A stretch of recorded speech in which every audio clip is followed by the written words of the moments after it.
ሰላም ጤና ይስጥልኝ እንደምካረማችሁ ያልኩኝ ዛሬ ደግሞ ለየት ያለ ቪዲዮ ነው ይዤላችሁ የመጣሁት በቦሌ መድኃኔዓለም ካቴድራል ቤተክርስቲያን ውስጥ ያለውን ሁሉንም ነገር በደንብ አድርጌ ነው የማሳያችሁ እየተዟዟርኩኝ ማለት ነው። ይሄኛው እንግዲህ የምትመለከቱት ከፊት ለፊት ስትገቡ በዋናው በር ወይም ደግሞ በኤርናሙር ባለው ጋር ስትገቡ የሚታየውን ነው እያሳየኋችኋለሁ። አሁን ያለነው መድኃኔዓለም ቤተክርስቲያን ግቢ ውስጥ ነው ያለነው ማለት ነው። እንግዲህ እንደምትመለከቱት የሚያምርና ውብ ካቴድራል ነው እንግዲህ እያሳየኋችሁ ያለሁት። ቦሌ አካባቢ ስትመጡ ወይም ደግሞ ቦሌ ወደ ብራስ የማታውቁት ከሆነ ወደ ብራስ አካባቢ ስትመጡ ቦሌ መድኃኔዓለም ታክሲ ያለ ከካሳንቺስ አካባቢ ወይም ደግሞ ከሜክሲኮም ታገኛላችሁ። ቦሌ መድኃኔዓለም ብላችሁ ብትመጡ ታገኙታላችሁ ብዬ እገምታለሁኝ። እንግዲህ በደንብ አድርጌ ያሳያችኋለሁ ግቢውን እየተዟዟርኩኝ ማለት ነው ማሳያችሁ። በኋላም ያለውን በፊትም ያለውን በደንብ አድርጌ እየዞርኩኝ ቀስ እያልኩኝ አሳያችኋለሁ፣ አስጎበኛችኋለሁ። እናንተ ደግሞ ይሄንን ቻናል ላይክ፣ ሼር፣ ሰብስክራይብ ማድረጋችሁን እንዳትረሱ እያልኩኝ እንግዲህ አሁን ስለ ቦሌ መድኃኔዓለም የተወሰነውን ነገር ያገኘሁትን እንግዲህ እያጋራኋችሁ እስኪ አብረን እንዞራለን ማለት ነው። ግቢውን ወይም ደግሞ አጥር ግቢ ውስጥ ያለውን ቀስ እያለን እየዞርን እናያለን። በአዲስ አበባ ውስጥ በሚገኘው በዚህ ግዙፍና ውብ ቤተክርስቲያን በአንድ በኩል ዘመናዊ አዲስ አበባ በሌላ በኩል ደግሞ የኢትዮጵያ ኦርቶዶክስ ተዋሕዶ ቤተክርስቲያን ጥልቅ ታሪክ ተሰናስሎ ይገኛል። ዛሬ ስለ ቦሌ መድኃኔዓለም ካቴድራል የህንጻ ጥበብና ታሪካዊ ትርጉሙን እንቃኛለን። መድኃኔዓለም ማለት የዓለም መድኃኒት እንደማለት ነው። እንግዲህ በአዲስ አበባ ቦሌ ክፍለ ከተማ የሚገኝ ከከተማዋ በአንዱ ማዕዘን ከፍ ብሎ የሚታይ ትልቅ መንፈሳዊ ማዕከል ነው። ከባህላዊ ክብ ወይም አራት ማዕዘን ቅርጽ ወጣ ያለ ነው፣ ግዙፍ ዲዛይን ያለው ነው። ይህ ዲዛይን ከ500 ሺህ በላይ ምዕመናንን በአንድ ጊዜ ለማስተናገድ የሚያስችል ዘመናዊና ግዙፍ አሰራር ያለው ካቴድራል ነው። የቤተክርስቲያኑ ጣሪያ እንዲሁም ባለቀለም መስኮቶቹ ልዩ ድባብ ይፈጥራሉ። ግቢ ውስጥ የትልቅ ቦታ ያላቸው የታሪክ አሻራዎች ይገኛሉ። ቦሌ መድኃኔዓለም በቃላት ብቻ ሳይሆን እንደ ትልቅ የማህበረሰብ ማዕከል ያገለግላል። በተለይ በበዓላት ወቅት እንደ ፋሲካና በዓለ መድኃኔዓለም የሚኖረው የምዕመናን ጥምረት እና የጸሎት ስርዓቱን በከተማ ከሚታዩ ትልልቅ መንፈሳዊ ኩነቶች አንዱ ነው። እንግዲህ ውስጡም እንደምትመለከቱት የመኪና ማቆሚያ ቦታም አለው ማለት ነው። እንግዲህ እንደሚታያችሁ በዚህ ጋር አሁን ያለንበት ቦታ መኪና የሚቆምበት ቦታ የመኪና ፓርኪንግ ቦታ አለው። ይሄኛው ደግሞ ወደ ውጭ ነው የምንመለከተው ማለት የመኪና ማቆሚያ አካባቢ ጋር አሁን ያለሁት።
አሁን እየሄድን ያለነው ወደ ቤተልሔሙ ነው፣ ወደ ምስራቅ አካባቢ ጋር እየሄድን ያለነው ማለት ነው። እንግዲህ ሙሉን ግቢውን ነው ማሳያችሁ እየዞርኩ ይሄ ቤተልሔሙ ነው እያሳዩዋችኋለሁ። በስተምስራቅ በኩል ያለውን ቦታ ነው እያሳዩዋችኋለሁ።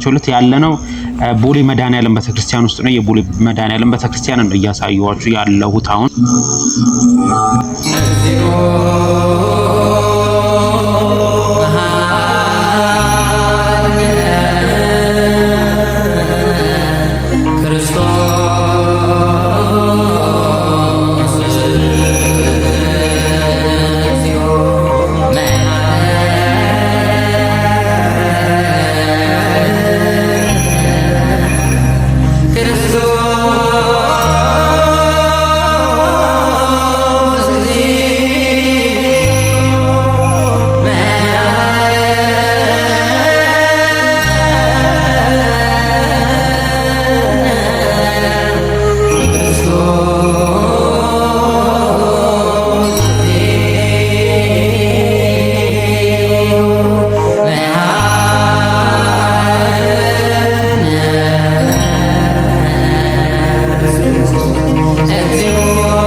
ተዝናፈቅረኪ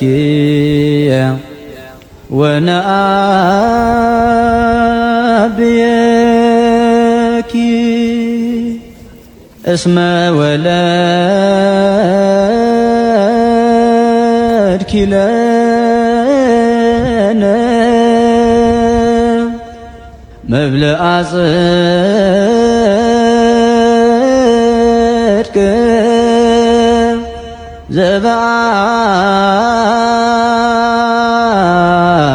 ዘበአማን ወስትየ ሕይወት ዘበአማን። ማርያም ሆይ ስለዚህ እንወድሻለን፣ ከፍ ከፍም እናደርግሻለን። እውነተኛ የጽድቅ መብልንና እውነተኛ የሕይወት መጠጥን ወልደሽልናልና። እንግዲህ አሁን ግቢውን እየዞርን ነው የምንገኘው። ምእመናኖች ቁጭ ብለውን እየተመለከትን ያለነው እንግዲህ በመድኃኔዓለም ቤተክርስቲያን ውስጥ ነን ያለነው። በድጋሚ እየነገርኳችሁ እያስታወስኳችሁ እናንተ ደሜን ቻናል ላይክ፣ ሼር፣ ሰብስክራይብ ማድረጋችሁ እንዳረሱ እያልኩኝ እንግዲህ ቦሌ መድኃኔዓለም የሚገኘው እንግዲህ ቦሌ አካባቢ ጋር ነው። ወይም ደግሞ ወደ ብራስ አካባቢ ስትመጡ ወይም ደግሞ ኤድናሙል አካባቢ ጋር ነው የሚገኘው። መታችሁ ለመሳለም ለምትፈልጉ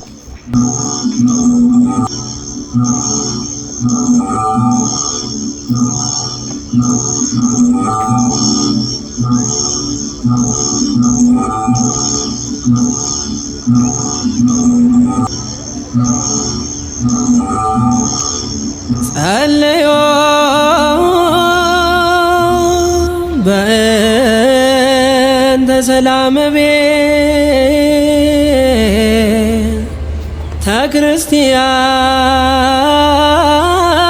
ክርስቲያን አሐቲ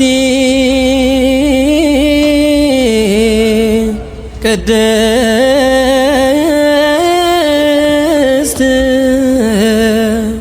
ጉባኤ እንተ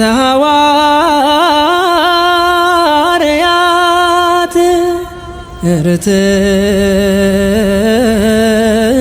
ርትዕት በኀበ እግዚአብሔር።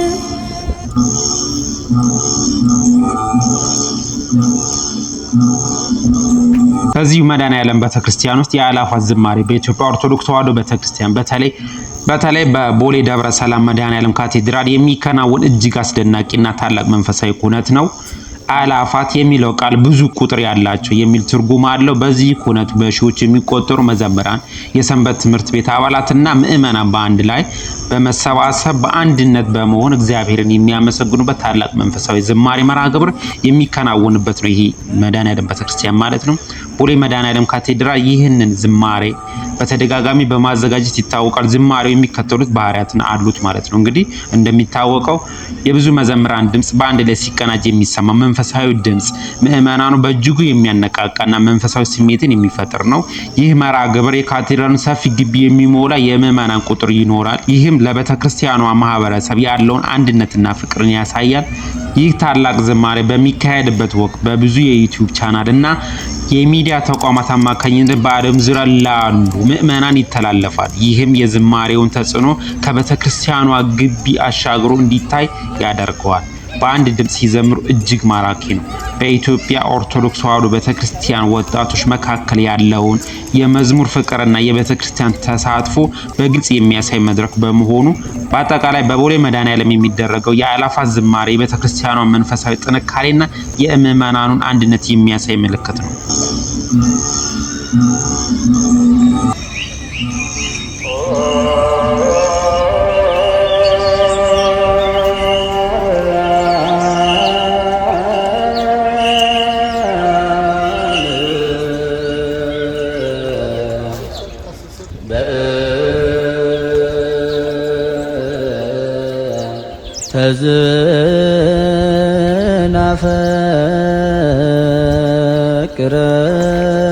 ተዝናፈቅረኪ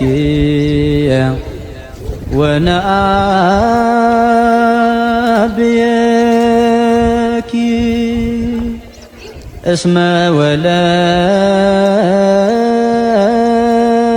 ወለድኪ ለነ መብልዐ ጽድቅ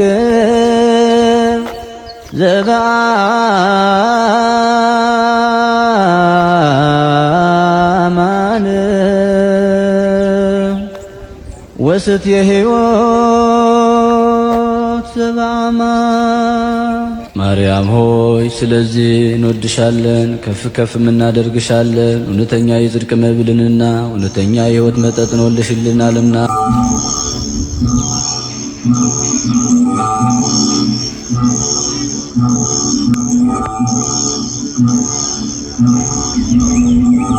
እንግዲህ ሙሉም በደንብ አድርጌ ያሳየዋችሁ ያስጎበኛችሁ ይመስለኛል። እናንተ ደግሞ ይህንን ቻናል ላይክ፣ ሼር፣ ሰብስክራይብ እያረጋችሁ እንደገና ደግሞ ቻናሉን ሰብስክራይብ ያላረጋችሁ ሰብስክራይብ እያረጋችሁ በሌላ ቪዲዮ እስከምንገናኝ ድረስ መልካም ጊዜ እመኝላችኋለሁ።